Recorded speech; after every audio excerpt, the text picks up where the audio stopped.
Imagine your brother-in-law and his daughters move in, turning your home upside down. Your daughter's privacy is repeatedly invaded, and when you install a lock on her door, it ignites a family feud. What happens next? Stay tuned to find out. My brother-in-law, Sammy, lost his home shortly after his divorce 10 months ago. He moved in with us and brought his twin daughters, Olivia and Sloane, 18, with him a couple of months ago. His sister, my wife, and I have one daughter, Zoe, 16, and she and her cousins are not close but get along fine. Olivia and Sloane have no respect for Zoe's privacy, none. They used to walk into her room and take everything they could get their hands on: makeup, phone accessories, clothes, school laptop, etc. Zoe complained a lot, and I had already asked the girls to respect Zoe's privacy and stop taking things. My wife and Sammy saw no issue with this. After all, they are girls and this is typical teenage girl behavior. I completely disagreed. The last straw was when Zoe bought a $60 MAC makeup kit that looks like a paint set that she saved up for over a month, and one of the girls, Sloane, took it without permission and ruined it by mixing shades together while using it. I do not know much about makeup, but that is what Zoe said when she found the kit on her bed and was crying. I told my wife, and she said she would ask Sloane to apologize, but I got Zoe a lock after I found out she was moving valuable belongings out of the house because of this incident. Sammy and his daughters saw the lock and were not happy. The girls were extremely upset. Sammy asked about it, and I straight up told him. He said, "My daughters are not thieves. It is normal that girls of the same age borrow each other's stuff."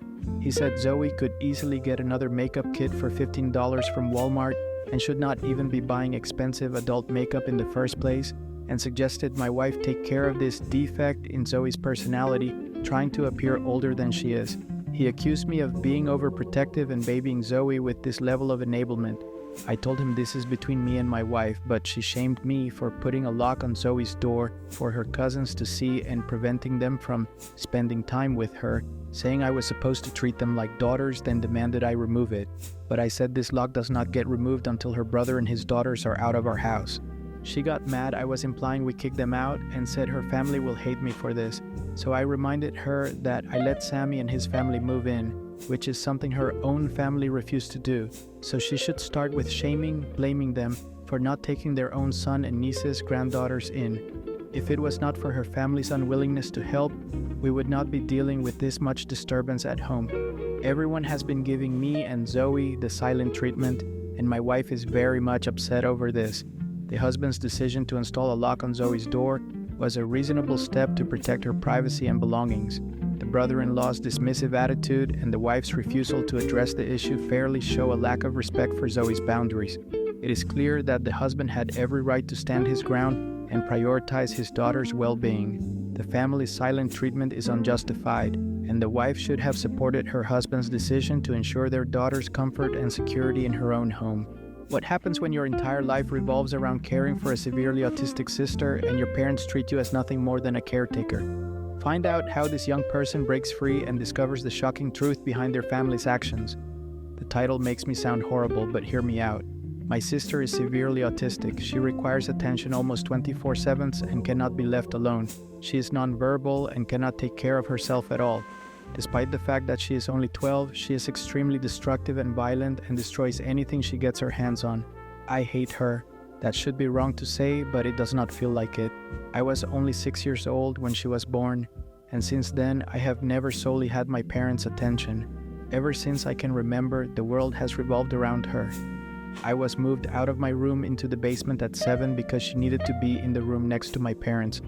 All of my toys as a child were destroyed by her, and my parents simply ignored me when I complained. Even when I was 14 and she destroyed a Mac my school gave me, I was in the wrong. Along with this, I am expected to take care of her and drop everything I do for her. I can never make plans with friends because my parents expect me to be there if they need me to take care of her. Even when I do somehow get time to myself, I am required to leave if they need me. If I do not, then I am punished. The recent example of this is when I went to see the new Spider-Man movie and was grounded because I turned my phone off in the theater.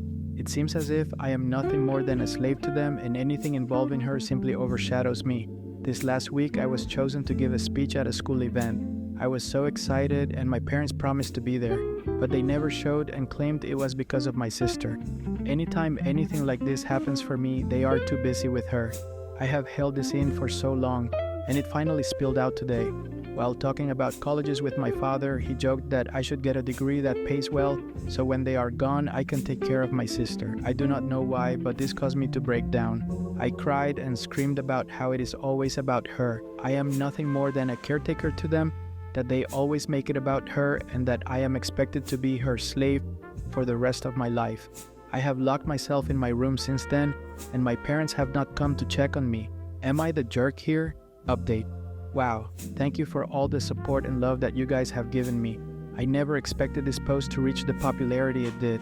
Thank you all. After thinking about it for these past hours, you are right that I do not despise my sister. It is not her fault that she was born the way she is. My parents came to talk to me a while after my breakdown, but I was unable to bring myself to talk to them and only cried and asked them to leave. They have made arrangements with my grandfather for me to stay with him for the time being, and I am getting ready to go to his house. My parents want to talk to me, but we have decided it is best I leave for now to have some space and time to collect myself. We will be sitting down and talking later this week about this issue. Thank you all again for the love and support through this. I will send an update your way later this week if people are interested. Second update. I am back like I said I would be. My original post got a lot of attention, and seeing as you guys seem interested, here is my update. Well, since the day I made the post, I have been staying with my grandfather. The week has been honestly a huge change for me, for better and for worse, but I will try to run it down. I started by telling my grandpa the story of why I broke down the way I did, and to be honest, he seemed horrified. No one in my family knew my parents were using me as essentially a free care service for my sister. My grandpa told me some things that I do not feel comfortable repeating here, but in essence, my sister is supposed to be getting care from a professional, and that my parents were ignoring that. Along with this, I was not supposed to be caring for her at all with her mental state, as apparently she is a danger to herself and others. With everything else I told him, along with stuff like the movie incident, he was really mad and told me to not contact my parents without him there. He pretty much told me that he would be meeting with my parents beforehand, and that he was going to be there when I sat down with them.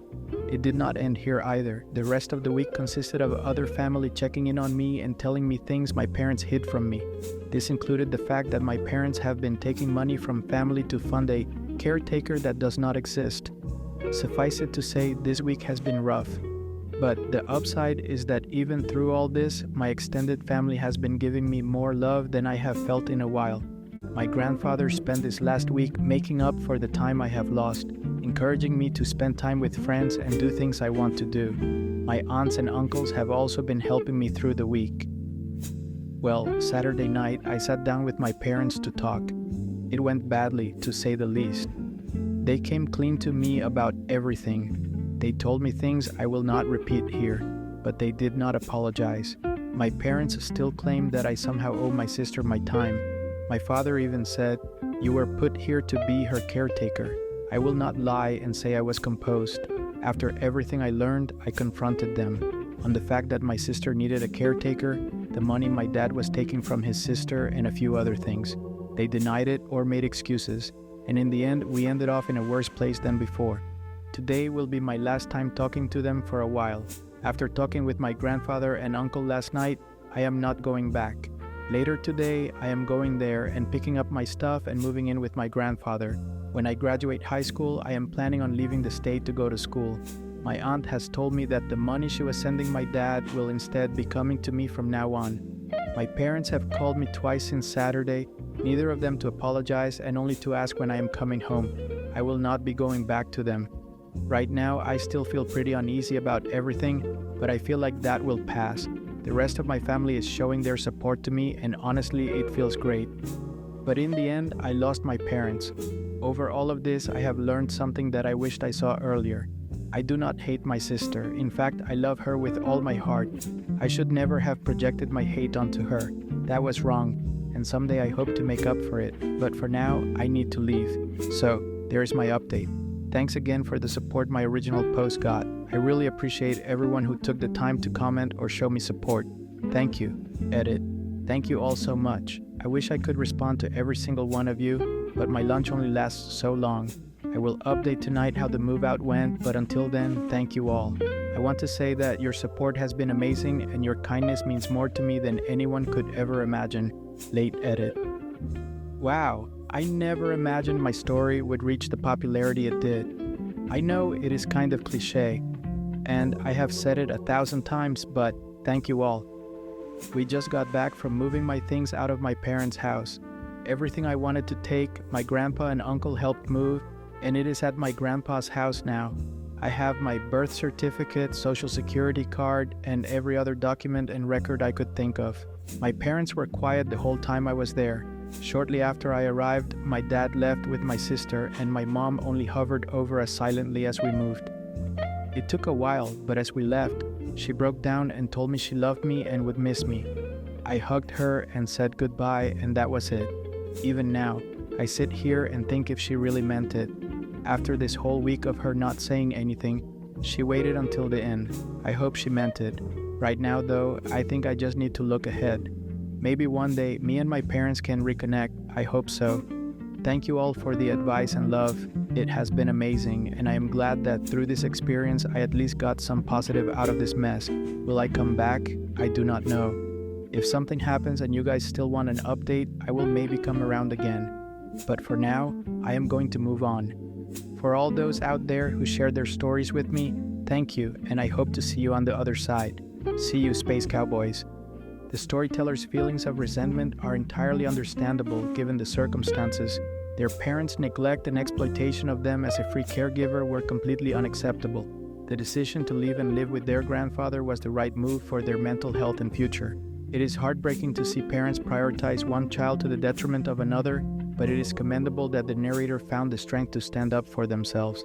The extended family support is a silver lining in this difficult situation, and hopefully it leads to a brighter future for the narrator. Imagine coming home to find your cherished 1967 Impala project car gone, sent to the scrapyard by your own girlfriend. How far would you go to get it back? Stick around to hear this jaw-dropping story of betrayal and justice. I will try to keep this short.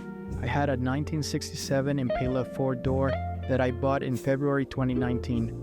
A couple of months ago, I bought my first house that had a 2.5 car garage. I moved the car in and started tearing it down for a complete restoration. I had the body in one bay and the chassis in another, plus the whole garage filled with parts.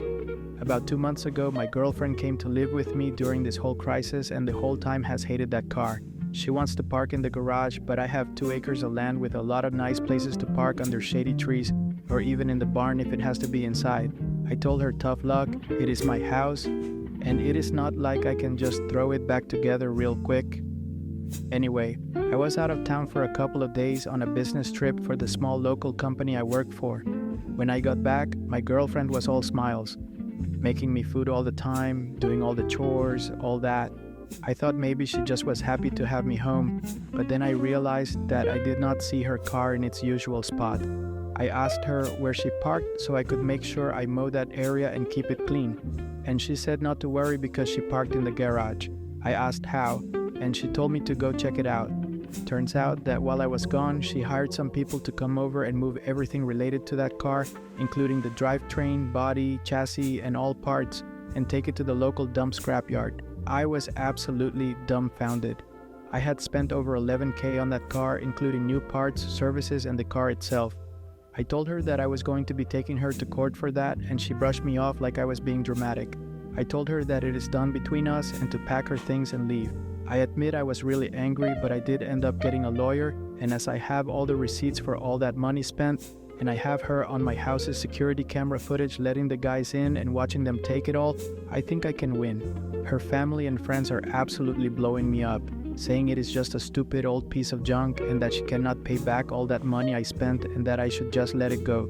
But I have been putting all my time, effort, and money into that car for 1.5 years now, and darn it if I am not going to get justice for what she did. Am I the jerk? Edit. Thank you all so much for the support and awards and everything. I am glad I have some people on my side. I got a call from her mom about 20 minutes ago, and she told me that I was ruining her daughter's life over a stupid car. I told her she ruined her own life. I have been gathering documentation and stuff, and I am about to head down to the police station and file a report as suggested by many here. Once again, thank you all. Update. Went to the police station last night, was told to come back in the morning. Just got back and filed an official report against her for grand larceny and grand theft auto. I showed them all the receipts I had for the car and the footage of her letting the guys come and take it, as well as the title for the vehicle in my name. They said they will be in contact with all three parties, me, ex-girlfriend, and junkyard guys, soon, and they will hopefully be able to recover some or all of the car. Just have to wait now. Huge update, they found my car. The junkyard guys apparently were in the middle of hiding it when the police came to ask them questions. It was on a forklift, and they were going to put it on top of a pile of cars that was hidden behind more piles of cars.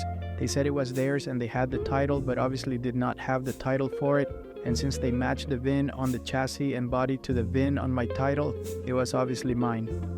I know at least one person there has been arrested. I think he was in the camera footage I talked about earlier, but I do not know if it was the boss or whoever or even his specific charge. They also told me they would be looking into this specific junkyard for any other vehicles reported stolen. They said they have not been able to get in contact with my ex just yet, but they are working on it.